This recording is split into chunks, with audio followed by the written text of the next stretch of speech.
আছি। তো আজকে একটা রেসিপি করবো, সেটা হচ্ছে কচুরলতি। কচুরলতিটা দেখো আমি কেটে নিয়েছি। তো এখানে আমি আজকে রেডি হয়ে বসে আছি খাওয়ার জন্য, বিকজ প্রচণ্ড বাইরে গরম, প্রচণ্ড গরম, নিচে ভাত খেতে পারলাম না।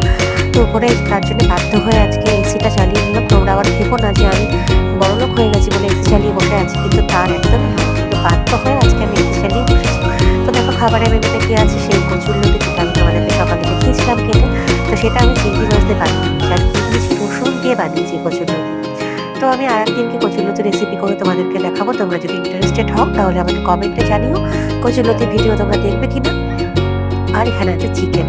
চিকেনটা পুরো ঝাল ঝাল লাল লাল চিকেন। আর এদিকে আর একটা খাবারে রয়েছে অনেকটা চিকেন, দেখতে পাচ্ছ তোমরা। আর একই খাবারের মেনু। তো যদি ভালো লাগে আমার ভিডিওগুলো লাইক শেয়ার কমেন্ট করতে আর সাবস্ক্রাইব করতে একদম ভুলো না। চলাই ভালো থেকো সবাই, খুব ভালো থেকো, খুব ভালো থেকো।